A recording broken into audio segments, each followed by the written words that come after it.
Assalamualaikum anak-anak. Di sini perkenalkan nama Ibu Trika Nurfadilah. Ibu akan mengajar kalian tentang tema 7 subtema 1, yaitu tentang perkembangan teknologi produksi pangan. Nah, sebelum kita mengawali pembelajaran kita pada pagi hari ini, alangkah lebih baiknya kita berdoa terlebih dahulu. Marilah anak-anak semua kita berdoa menurut agama dan kepercayaan kita masing-masing. Berdoa dimulai.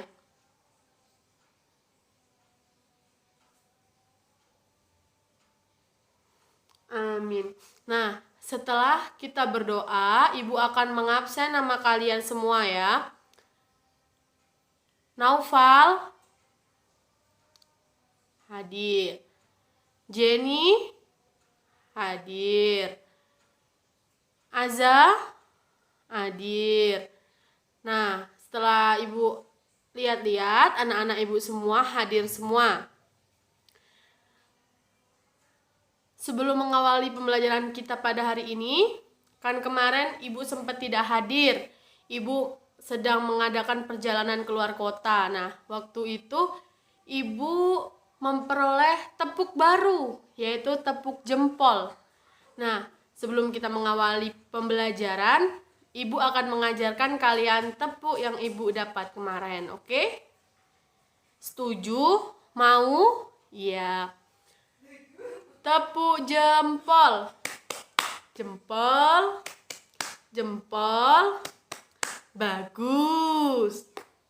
Nah, kita ulangi sekali lagi ya. Tepuk jempol. Jempol. Jempol.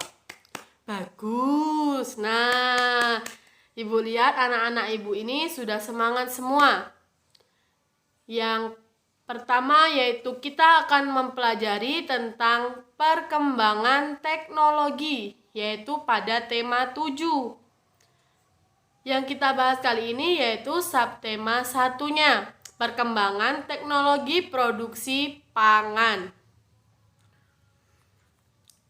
Nah, sekarang Ibu akan membacakan sebuah teks di sini.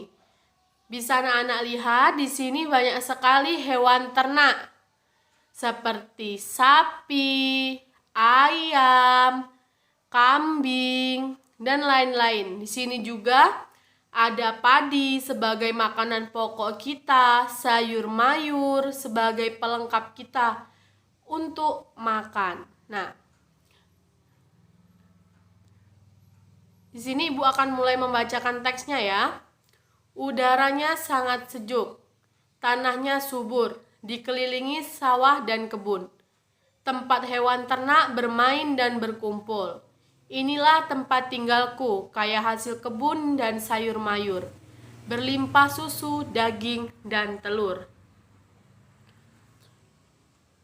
Terampilnya warga tempat tinggalku bekerja sama mengolah hasil alam, menggunakan teknologi yang telah maju, menghasilkan sumber pangan yang beragam. Mari kita pelajari macam-macam pengolahan pangan agar menjadi manfaat bagi sesama. Pembelajaran 1. Beni, Edo, Siti, dan Dayu berkumpul di teras rumah. Ibu Dayu menyediakan roti. Roti adalah makanan yang terbuat dari tepung. Dayu dan teman-teman menikmati roti buatan Ibu Dayu. Dayu teringat sebuah lagu tentang roti. Dayu menyanyikannya di atas depan teman-temannya. Lagu tersebut berjudul Rotiku. Nah, sekarang Ibu akan meminta anak-anak semua untuk bernyanyi lagu Rotiku. Setuju? Iya.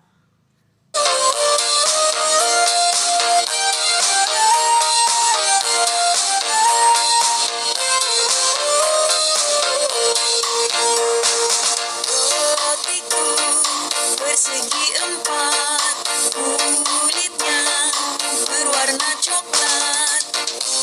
Tutup rapat-rapat supaya jangan dimakan lalat.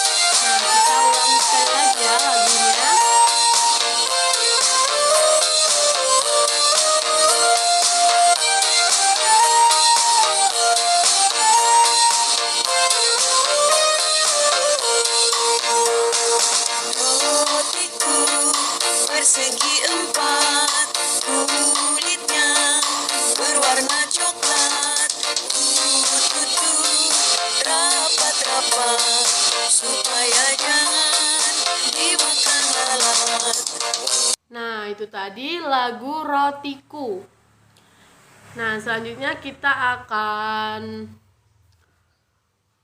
melanjutkan pembelajaran, yaitu pola irama suatu lagu. Dari lagu yang sudah kita nyanyikan tadi, lagu Rotiku memiliki pola irama yang berbeda. Pola irama merupakan sekelompok bunyi dengan berulang-ulang dan teratur dalam sebuah lagu. Nyanyikanlah lagu Rotiku, kamu akan mendengar pola irama yang berbeda pada setiap bait lagu. Warna yang berbeda pada setiap lirik lagu menunjukkan pola irama yang berbeda.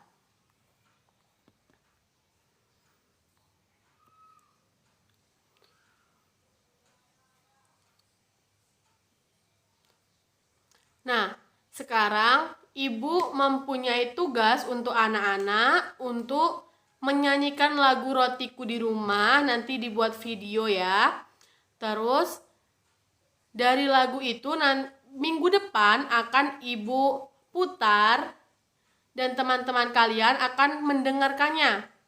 Lalu setelah anak-anak mendengarkannya, lagu dari yang sudah dinyanyikan oleh teman-temannya tadi, Ibu akan memberi pertanyaan. Apakah pola iramanya itu sama atau berbeda? Oke? Nah, selanjutnya Ibu ada teks, yaitu teknologi pangan. Teknologi pangan. Alam Indonesia sungguh kaya. Kacang kedelai, jagung, dan kelapa adalah hasil pertanian. Telur, daging, dan susu adalah hasil peternakan. Semua itu adalah sumber pangan kita. Pangan artinya makanan. Alam Indonesia menyediakan sumber pangan kita. Hasil panen dan ternak yang melimpah memberi makanan yang cukup bagi kita. Akan tetapi, hasil pertanian dan peternakan tidak dapat bertahan lama.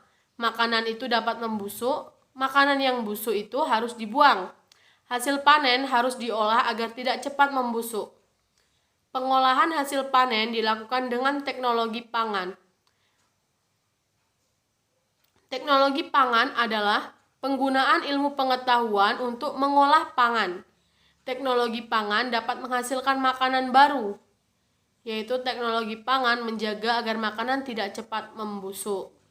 Hasil panen berlimpah dapat diolah menjadi makanan baru. Kacang kedelai dapat dibuat menjadi tahu, tempe, dan kecap.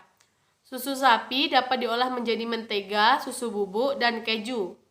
Teknologi pangan pengolahan makanan agar tahan lama. Teknologi pangan sangat bermanfaat bagi kehidupan.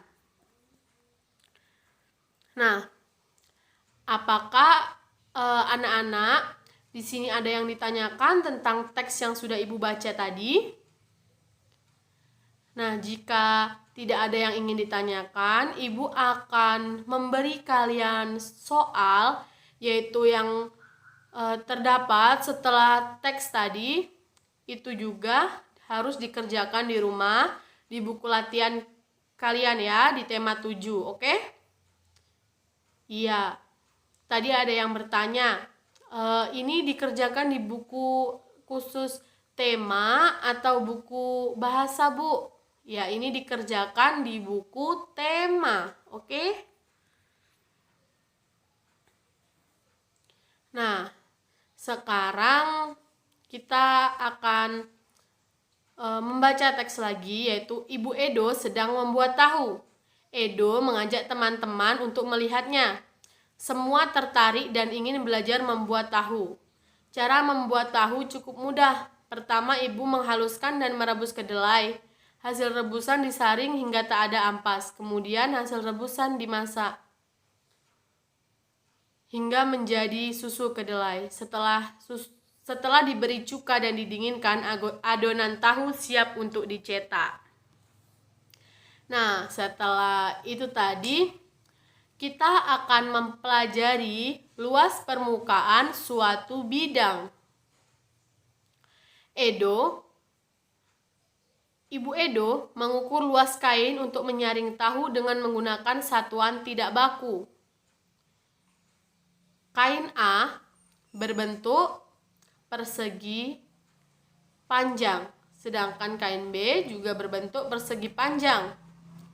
Satu balok atau satu kotak kecil itu merupakan disebut juga dengan satuan luas. Kain menutup seluruh permukaan tahu. Setelah tertutup, kemudian diukur dengan menggunakan satuan luas. Maka terlihat seperti gambar di bawah ini. Nah, kalian bisa lihat kan kain A yaitu mempunyai 1, 2, 3, 4, 5, 6, 7, 8. Mempunyai 8 satuan luas. Sedangkan kain B mempunyai 16 satuan luas. Edo dan teman-teman menghitung banyak tahu yang menutupi seluruh permukaan kain A dan kain B. Luas suatu tempat dinyatakan dengan banyak satuan persegi yang menutup tempat tersebut tanpa celah. Banyak satuan persegi yang menutup tanpa celah pada suatu tempat menyatakan luas tempat tersebut. Banyak tahu yang menutupi permukaan kain A dan B. Kain A yaitu 8, sedangkan permukaan kain B ditutupi oleh 16 tahu berbentuk persegi. Berapakah luas dari kain A dan kain B? Maka luas kain A dan adalah 8 satuan persegi dan luas kain B adalah 16 satuan persegi. Nah, selanjutnya kita akan mengerjakan gambar yang ada di layar, yaitu gambar A. Nah, gambar A ini mempunyai berapa? Coba hitung satuan luasnya, satuan perseginya. 1, 2, 3, 4, 5, 6, 7. Berarti luas bidang A adalah 7 satuan persegi. Sedangkan luas B yaitu 1, 2, 3, 4, 5, 6, 7, 8, 9, 10. 10 satuan persegi. Luas bidang C adalah 1, 2, 3, 4, 5, 6, yaitu 6 satuan persegi. Yang luas D adalah 1, 2, 3, 4, 5, 6, 7. Yang luas bidang D adalah 7 satuan. Luas yang paling kecil adalah bidang ya, benar, bidang C. Luas yang paling besar adalah bidang apa? D, benar. Bidang titik-titik dan bidang titik-titik pada gambar memiliki luas yang sama. Bidang mana yang tadi mempunyai luas yang sama? Ayo. Iya, benar sekali, yaitu bidang A dan bidang D. Nah, anak-anak, itulah tadi pembahasan kita pada hari ini. Jangan lupa tugasnya tadi dikumpulkan minggu depan. Di sini Ibu akan membuat kesimpulan tentang pembelajaran kita pada hari ini, yaitu bahan pangan adalah bahan yang kita makan sehari-hari. Misalnya beras, susu, daging, sapi, dan lain-lain. Nah, itu tadi kesimpulan dari pembelajaran kita hari ini. Apabila Ibu ada salah kata, Ibu mohon maaf. Kepada Allah Ibu mohon ampun. Ibu akhiri, wassalamualaikum warahmatullahi wabarakatuh.